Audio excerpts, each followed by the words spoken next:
Uh, yeah, yeah. Moving on, story-wise, we're actually going to be staying inside of the Disney bubble, and we're actually going to be jumping over to Star Wars. So, boy, so Star Wars: The Acolyte is going to be the next Star Wars film that's going to be dropping, and oh boy, if it isn't already divisive. Which, funnily enough, I feel as though anything that is essentially anything that's been created from the Star Wars brand over the last few years has always been divisive. The Obi-Wan film was divisive. There's people that love it. There's people that hate it. Ahsoka's divisive. People that love it. People that hate it. Bad Batch, divisive. People that love it. People that hate it. The last season of Clone Wars, divisive. People that love it. People that hate it. The people that hate the last season of the Clone Wars always have like these really, really weird arguments that make me realize that they're all functioning on like one brain cell, and that brain cell is in the process of having a stroke. Because the argument is always about the CGI. Oh, I don't like the fact that Disney spent more money to upgrade the CGI for the last season of Clone Wars because it doesn't look like the original CGI for Clone Wars. It looks more like an advanced version of the CGI that we saw on Star Wars Rebels. Shut up. What are you even why are you even in the room with everybody else who has a logical reason as to why they don't probably like the last season of Clone Wars? Now I'm not saying their logical reason is one that I accept. It's absolutely insane to me that you have an issue with the last season of Clone Wars. Like, I feel as though if you have any hate, that should be saved for Star Wars Resistance, because that show was absolute fucking garbage. But for the most part, Star Wars is now one of those things that is exceptionally divisive. There are people that look in the tea leaves and they look in the bones to see whether or not there is something that they can yank out and say, see, here, woke. It's the same thing with Star Wars. Acolyte wants to discover that the lead of the lead of the show, was going to be female. Everybody started jumping up and down, hopping mad, absolutely fucking upset for the wildest and weirdest and strangest of reasons. But recently, the director came out and said that they were going to be going in a direction away from George Lucas's original vision. And I'm gonna read the comment. All right. So she says, honestly, the way I look at it is there is no light without darkness, no good without bad. So to me, and this might just be a personal thing, the Force is about balance and not just a Marvel superpower. The Force sensitive aren't using telekinesis because they're special, powerful people. It's because they've achieved balance. As Yoda says, my ally is the Force, so the idea of a separation from that was really interesting. If you are unbalanced, the Force cannot protect you. Ladies and gentlemen, this was written by somebody who does not understand the way in which Star Wars works and the Force works. like I'm extremely sorry. It's the only being in the universe who has balance is the Bendu that we met in Star Wars Rebels. He's the only one who has mastered the art of balancing both the light side of the Force and the dark side of the Force. The Jedi and the Sith are not in balance. They are in harmony with the Force, but they are not in balance with the Force. What I mean is that the Jedi pull on the light side of the Force, and there are so many Jedi pulling on the light side of the Force that its powers are sometimes a little bit diluted in regards to the Sith, who draw from the dark side of the Force but concentrate that power in only two, in both a master and an apprentice. Now, you could say that the reason why the master is so much more powerful is because it's not an even split. It's not 50-50. It's more like 70-30, 75-25. 75 of that draw is going into the master, 25 of it is going into the apprentice. That way, when the apprentice kills the master, for a moment, they take in the entirety. Well, they become a conduit of the dark side of the Force. If you've ever read the Darth Sidious, no, I think it was the Dark Plagueis book. Yeah, it was definitely the Dark Plagueis book with Palpatine. In the moment that Palpatine kills Plagueis and he becomes the new Sith Lord, he says he's standing out. It's either on a balcony or it's out in a field, and he says that he feels the totality of the dark side of the Force coursing through his body, where it's almost as if he's become one with all of the stars just in the night sky, that he had become the darkness that essentially wraps itself around all of them. um so no, there is no balance. Now, one of one of the other things that we really have to talk about in regards to this statement is Yoda. Because for whatever reason, we decided to start off this High Republic era only a few hundred years before the main story, which I still believe is a horrible idea. I think that the High Republic should have been 1,000 years before the. No, I think the High Republic should have been about 1,500 years before the current Skywalker saga, and then the Old Republic should have been around 5,000 years before that. And the reason why I say that is because Yoda's species is extremely long lived, which means that he shows up here as a young man, or young in regards to his race.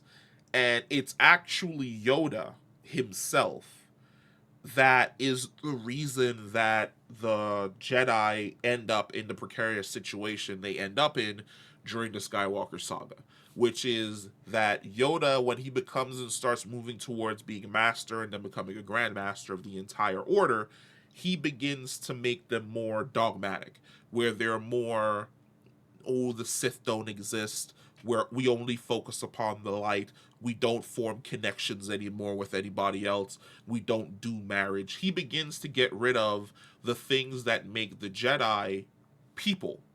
And he begins to basically move them away from interacting with the public outside of being sent on missions by the Senate to being more of an insular organization and an insular group that cuts themselves off from their connections and their emotions and things along those lines, which is why we encounter a more dogmatic Jedi in the prequels. That is because of Yoda steering them in that direction.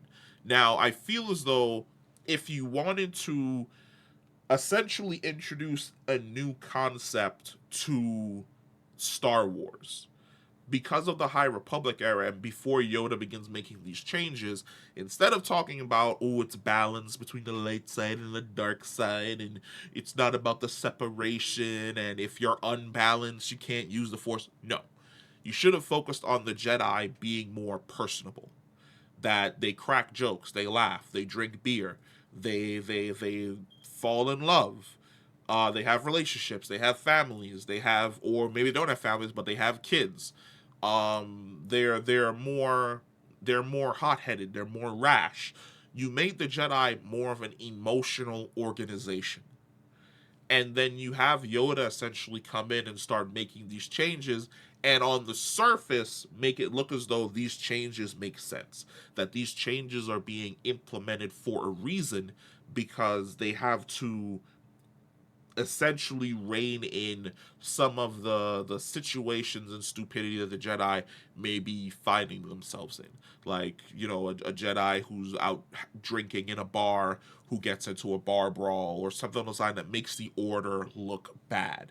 You move away from the personable Jedi that the people in Coruscant see every single day, and you turn them into like this super secretive cult that the people of the universe really don't know anything about, except for the stories that they were essentially told when they were kids by like their elders or something along those lines. Because by saying that, oh, it's all about balance, you kind of end up messing up the story for Anakin. You end up messing up the story for Luke. You end up messing up the story for Rey, for all of these other characters that, for the most part, they aren't balanced. They find themselves strictly in the light. Rey finds herself strictly in the light. Luke finds himself strictly in the light. There are times where Luke allows dark thoughts to creep into his mind, and then he feels ashamed, and then he banishes those dark thoughts by remembering that he's supposed to be walking the path of the Jedi, and the Jedi walk in the light. You make that a mainstay. Now, if you were saying that this whole, we have to find balance thing was something that was taking place after the Skywalker saga with Rey, after Luke realizes that walking in the light is the right path, but it's not the right path for the Jedi, because the Jedi are supposed to, or a Force user is supposed to walk in balance, in lockstep with both the light and the darkness, but then allowing themselves to basically have this clear level of judgment in trying to do the right thing. If this is a story that you were trying to tell or introduce after all of that, the lessons that were basically learned, where Luke is like, yeah, I remade the entire Jedi Order to only be on the light side of things, the same way Yoda did, and it failed. I should have remade the Jedi Order to be more balanced with light and dark, teaching that the darkness isn't something to be afraid of, but it is a path down. It is a source that leads to a path that could lead you to damaging the ones you love, hurting the ones you love. It makes you walk a path that may change you fundamentally from the person that you are.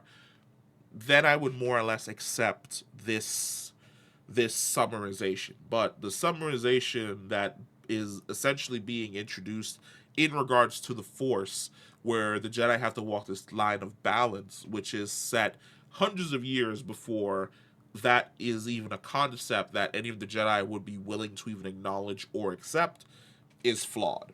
I can't. We can't get jiggy with this shit. Not at all. Not at all. Because even with the Clone Wars introducing right, that's another thing. The Clone Wars introducing the idea of the Mortis gods, where you've got the son, the daughter, and the father. The father being the one who maintains the balance. You only introduce that concept in Clone Wars, and then that concept disappears, more or less because Anakin lost his shit due to the machinations of the son. But that concept disappears, and then it reappears later on in Star Wars Rebels with the Bendu, where the Bendu is like, you have to find a level of balance. You lean too much into the light, then the darkness is going to have to rebalance everything, which the darkness may create a ultra powerful Sith in order to rebalance everything. You lean too far into the darkness, then the light is going to have to rebalance everything by creating an ultra powerful light user in order to rebalance both sides of the Force. So the Acolyte being the one to delve deeper into the concept of balance, that's no. That's no. I wish you sorry. No. Even Ahsoka, the show Ahsoka, is just now starting to get. This is why we leave Dave Filoni to write everything. See, Dave Filoni understands. Dave Filoni is the person that you need to run, and before you even release a statement. You need to go walk over to Dave Filoni's office, open up the door, and be like, "Look, Dave, I have this stance that I have in regards to the light and the darkness and how the Force works, and I really feel as though 700 years before the Skywalker saga, that the Jedi should be all about balancing both the light side and the dark side." And then Dave Filoni be like, "Yeah, but no, because." 700 years before 700 years before the Skywalker saga, like these guys didn't understand the idea of balance. They were all about the light side of the Force, and them running around using the light side of the Force is what allowed the Sith to grow and fester into shadows until the Sith became just as strong, or I'd say even stronger than the Jedi, and then they overthrew the Jedi. But then when they overthrew the Jedi, the Force had to make a balance in some way, shape, or form, because all the Jedi Jedi were dying. So of course you had Vader and Palpatine as these two major dark side users. So the Force is like, okay, we're going to create these two kids in the form of Luke and Leia, who are going to be able to be the ones who are going to balance that side. This is why you run things past Dave Filoni.